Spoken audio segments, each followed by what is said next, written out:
தமிழகத்தில் பல உயர் காவல்துறை அதிகாரிகளினுடைய பணி என்பது திரு விஜய் அவர்களினுடைய வருகைக்கு பின்பு மாற்றி அமைக்கப்பட்டிருக்கிறது.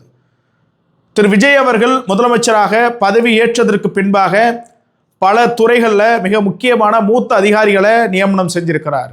அவர்களுடைய அனுபவம் மேலும் அவர்களுடைய திறமை என்பது குறித்து அலசி ஆராய்ந்து அவர்களை பணி நியமனம் செய்திருக்கிறார், பணி உயர்வும் செய்திருக்கிறார். அந்த வகையில் காவல்துறை தன்னுடைய முழு கட்டுப்பாட்டில் இருக்க வேண்டும் என்பதற்காக ஒவ்வொரு இலாக்காவிற்கும் ஒவ்வொரு துறைக்கும் உகந்த அதிகாரிகளை தேர்ந்தெடுத்து அவர் பணியமர்த்தி வருகிறார்.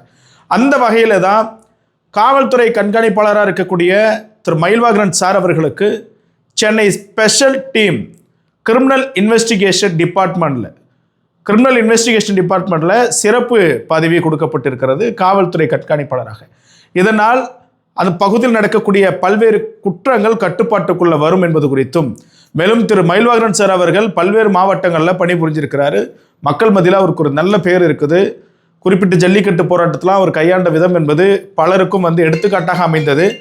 இந்த அடிப்படையில் தான் திரு விஜய் அவர்கள் அவரை ஸ்பெஷல் டீம், அதாவது கிரிமினல் இன்வெஸ்டிகேஷன் டிபார்ட்மெண்ட்டுடைய ஸ்பெஷல் ஆஃபீஸராக போட்டிருக்கிறாங்க. திரு மயில்வாகரன் சார் அவர்களுக்கு இந்த தருணத்தில் நம்முடைய வாழ்த்துக்களை தெரிவித்துக் கொள்கிறோம்.